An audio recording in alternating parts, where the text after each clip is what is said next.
Excavation பல excavation பண்ணோம். அதில் முக்கியமானது மகாபலிபுரம். கிட்டத்தட்ட 10 வருஷம் பண்ணோம். இந்த மகாபலிபுரம் எஸ்கவேஷனுக்கு credit goes to a German professor. அவர் பேர் எனக்கு ஞாபகம் இல்லை. அவர் தான் வந்து எங்கிட்ட இந்த மாதிரி நார்த் வெஸ்ட் சைட்லேருந்து ஷோர் டெம்பிளே பார்க்க முடியல, சாண்ட் டியூன் அப்படியே ஸ்க்ரீன் பண்ணுது, அதை வந்து நீங்கள் லெவல் பண்ணால் நல்லாயிருக்கும் அப்படின்னு சொல்லி சொன்னார். ஸோ அப்போ வந்து சரின்னு சொல்லி சேஷாத்ரின்னு எங்களுடைய ஒரு கன்சர்வேஷன் அசிஸ்டண்ட், அவரை விட்டு அந்த மணலை ஸ்கூப் பண்ண சொன்னேன். பண்ணச்சே அது என்ன ஆச்சுன்னா, அவர் வந்து உடனே பல நந்திகள் இதெல்லாம் ஆன்டிகுட்டி கிடைக்க ஆரம்பிச்சது. உடனே அவர் சொன்னார். சரின்ட்டு போய் சைட் நான் திருமூர்த்தி நாங்கள் எல்லாருமா போனோம். போனால் ஒரு பியூட்டிஃபுல், எப்போவுமே ஆர்கியாலஜிஸ்ட்டுக்கு வந்து எல்லாருக்கும் கண்ணு ஒன்றுனாக்கா ஆர்கியாலஜிஸ்ட்டுக்கு உடம்பெல்லாம் கண்ணாக இருக்கணும். அப்படி இருந்தால் தான் அவன் சரியான ஆர்கியாலஜிஸ்ட். அங்கே அதிஷ்டானாவில் பல பாகங்கள் உண்டு. அதிஷ்டானான்றது ஒரு கோயிலினுடைய கீழ்பாகம். அதில் திரிபட்ட குமுதான்னு ஒரு வரி. அந்த குமுதான்ற வரி என்னன்னாக்கா பூரா என்டையர் ஸ்ட்ரக்சர் பேரலாக தான் போகும் ஒழிஞ்சு அதில் வந்து அப் அண்ட் டவுன் வந்து வரத்துக்கு சான்ஸே கிடையாது, வர முடியாது. அப்படிப்பட்டதில் அந்த இடத்துல அந்த குமுதான்றது வர்றது பர்டிகுலர் இடம் வந்த உடனே தடால் 1 மீட்டர் ஹைட்டுக்கு வந்துடுது. இப்படி வருது. நம்ம வெஸ்ட் டு ஈஸ்ட் வந்துட்டே சடனாக ஒரு சர்டன் பாயிண்ட் வந்த உடனே இது வந்து குமுதா, இதுவும் குமுதா. நியாயமாக இப்படி தான் போயிருக்கணும், இப்படி போகுது. உடனே I got it, something is hidden. கல் கூட புதுசாக நான் வைக்கல, எல்லாம் அதுக்குள்ளேயே இந்த கிணறு இருக்கு பாருங்க. இந்த இது இருக்குல்ல, இதுதான் வந்து ஃபர்ஸ்ட் 3 தனித்தனி 3 ஸ்டோன். இது அது பின்னால் இருக்குது மகாவராகா.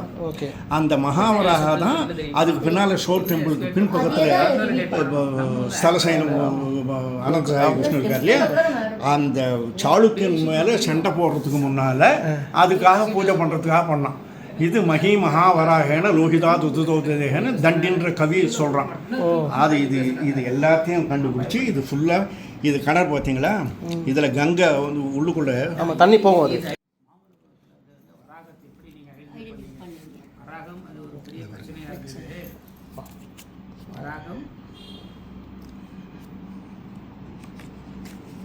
இந்த பாருங்க எக்ஸ்டெண்டட் போஸ்டில் கங்கை கிட்டத்தட்ட ஒரு 500 பக்கெட் தண்ணி எடுத்தோம் இதுலேருந்து.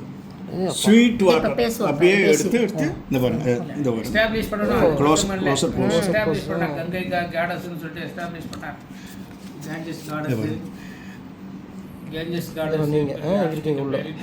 இதுதான் earliest structural temple in Tamil Nadu.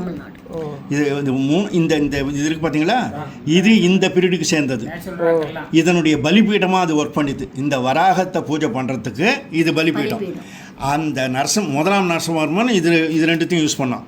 அவன் பேரன் 2ஆம் நரசிம்மவர்மன் அது மேலே இந்த கோயிலை கட்டலாம். இந்த மூணு தனித்தனியாக ஒவ்வொரு இடத்துல இருந்தது. இந்த 3த்தையும் எடுத்து இதெல்லாம் விட பியூட்டி உங்களுக்கு அது பாருங்க, அதுக்குள்ள தான் ரிஷபாந்திக சிவா.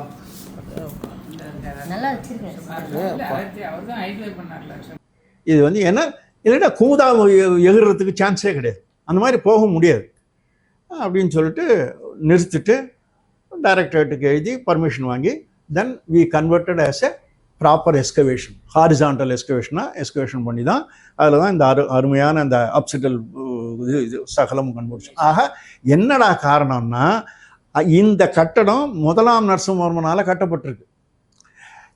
இந்த காம்பவுண்ட் வால் வந்து 2ஆம் நரசிம்மவர்மன் ஷோர் டெம்பிளுக்காக கட்டுறான்.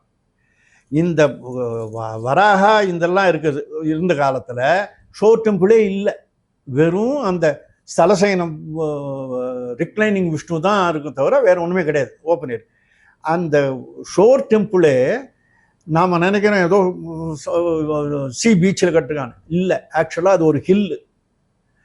அந்த ஹில்லில் 16 இது ட்ரில் பண்ணி 16 இடத்துல இது பண்ணி அதுலேருந்து அதிஷ்டானாவை ஆரம்பித்து அதுக்கப்புறம் கட்டிருக்கான். அதனால தான் இன்றைக்கும் உங்களுக்கு ஷோர் டெம்பிள் நிற்கிறது. அந்த சீக்ரெட்டை மறைக்கிறதுக்கு தான் அழகாக ஜெகதியாலேயே அது ஃபுல்லாக மறைச்சிட்டான். ஸோ ஷோர் டெம்பிளே it is built on a hill top, ஹில்லாக்கு மேலே தான் கட்டிருக்கான். இது அகழாய்வில் கண்டுபிடிச்சோம். ஆக இந்த எஸ்கவேஷனுக்கு எதுக்கு சொன்னேன்னா, இப்போ நான் முதல்ல உங்களுக்கு சொன்னேன், எஸ்கவேஷன்றதே ப்ராப்ளம் ஓரியன்டாக இருக்கணும். இங்கே எங்களுக்கு என்ன ப்ராப்ளம் வந்தது, குமுதா ஏண்டா எகிரித்து அப்படின்ற ஒரு இது. இதில் என்னென்ன எப்போ பார்த்தாலும் யாரான ஒரு விவிஐபி வந்தாக்கா கூட்டின்னு போய் இது ராஜசிம்மேஸ்வரம், இது க்ஷத்ரிய சிம்மேஸ்வரம்னு அந்த 2 விமானத்தை காட்டுவோம். புத்திசாலியான விஐபியாக இருந்தால் இது ராஜசிம்மேஸ்வரம் எப்படா சொல்கிறேன்னு கேட்டால் அதுக்கு பதிலே கிடையாது. ஏன்னா there was no any evidence. ஏதோ எங்கள் சீனியர் சொன்னார், அவர் சீனியர் சொன்னாருன்னு அது ஸ்ருதி பரம்பரான்னு வடமொழியில் ஒரு பழமொழி உண்டு. அதாவது கேள்வி ஞானம். அவன் சொன்னான் அவங்ககிட்ட இவன் சொன்னான், அவங்ககிட்ட இவன் சொன்னான். அந்த மாதிரி இது ராஜசிம்மேஸ்வரம், இது க்ஷத்ரிய சிம்மேஸ்வரம். ஏன்னா ராஜசிம்மேஸ்வரான்றது 2ஆம் நரசிம்மவர்மனுக்கு ஒரு டைட்டில், க்ஷத்ரிய சிம்மேஸ்வரான்றது ஒரு டைட்டில். இது 2த்தையும் கட்டினவன் இவன் தான். அதனால் இந்த மாதிரி சொல்லியிருந்தோம். முதல் அதுக்கு உண்டான பிரமாணத்தை இந்த எஸ்கவேஷனில் தான் கண்டுபிடிச்சோம். ராஜசிம்மோ க்ஷத்ரிய சிம்மேஸ்வரி விஸ்ருத புண்ணிகீர்த்தி ஜியான் மகேஸ்வரா அப்படின்னு பல்லவ கிரந்தாவில் 2ஆம் நரசிம்மவர்மனுடைய காலத்தினுடைய எபிகிராஃபியில் அழகாக இன்ஸ்கிரிப்ஷன் இருக்குது. இதில் இப்போ நம்ம அத்தன்டிக்காக இது ராஜசிம்மேஸ்வரம், இது க்ஷத்ரிய சிம்மேஸ்வரம் சொல்கிறதுக்கு. ஆகையால் எஸ்கவேஷன்றது எப்போவுமே ப்ராப்ளம் ஓரியன்டாக இருந்து அந்த ப்ராப்ளத்தை சால்வ் பண்ணணும். சார் எனக்கு இந்த வராகம் சார் நான் பார்க்கும்போது நீங்க சொன்னீங்க இல்லையா வராகம், அந்த வராகம் அது என்ன பிரச்சனை சார்? ஏன்னா நான் துண்டா இருந்த மாதிரி நான் ஏதோ பேப்பர் 34 பீஸா எடுத்தோம். அந்த 1ஆம் நரசிம்மவர்மன் ஏன்னாக்கா விஷ்ணு ஃபார்ம் 4 விதமான ஃபார்ம், வீர போக ஆபிசாரிக அப்படின்றதாக 4 விதமான பிரிவு உண்டு. அதில் 4வது பாகம் அபிசாரிகா ஃபார்ம்னு பேர். அந்த அபிசாரிகா ஃபார்ம் ஆஃப் விஷ்ணுன்றது ரொம்ப முக்கியமான ஒரு இது. எதுக்காக அந்த அபிசாரிகா ஃபார்ம் ஆஃப் விஷ்ணு சிலையை வெடிச்சாங்கன்னாக்கா, சத்ருவதாய ராத்திரி ஸ்ராத்தம் ஆச்சரியத்துன்னு சொல்லியிருக்கு. அதாவது நம்மளோட ரொம்ப பலசாலி, அவனோட நம்ம சண்டை போட்டு ஜெயிக்க முடியாது அப்படின்னாக்கா, அவன் ஒழிஞ்சு போகணுன்னு ராத்திரியில் ஸ்ராத்தம் பண்ணாக்கா அவன் போயிடுவான்றதாக ஒரு பழமொழி. அதே போல் ராஜாவாக இருக்கவன் தன்னுடைய சத்ரு ராஜாவை ஜெயிக்கணும்னாக்கா அபிசாரிகா ஃபார்ம் ஆஃப் விஷ்ணுவை பூஜை பண்ணணும் அப்படின்றது அந்த காலத்தில் இருந்த இது. இதில் என்ன வேடிக்கைன்னா, அபிசாரிகா ஃபார்ம் ஆஃப் விஷ்ணுவுக்கு சொல்லப்பட்ட ஐக்கனோகிராஃபிக்கல் ஃபீச்சர்ஸ் வேறு யாருக்குமே இல்லாத விசேஷங்கள். அதில் அந்த சிலை எப்போவுமே ஒரு விருத்தனாக தான் காட்டணும், ஒரு வாலிப சிலையாக காட்டக்கூடாது. 2வது அந்த சிலை எப்போவுமே படுத்த நிலையில் தான் இருக்கணும், உட்காண்டோ நின்றோ இருக்கக்கூடாது. 3வது அந்த சிலைக்கு பஞ்சாயுதங்கள் இருக்கவே கூடாது, சங்க சக்கரம்னு விஷ்ணுக்கு இருக்கக்கூடிய பஞ்சாயுதங்கள் எதுவும் இருக்கக்கூடாது. 4வது அந்த சிலையினுடைய தலைபாகத்தில் தண்ணீர் இருக்கணும். 5வது அந்த சிலை சத்ருவனுடைய திக்கை பார்க்கணும், சத்ரு எந்த பக்கமோ அந்த திக்கு பார்க்கணும். இப்படி இத்தனையும் ஏன்னா சாளுக்கியர்கள் காஞ்சிபுரத்தை 3 நாள் பிடிச்சாங்க.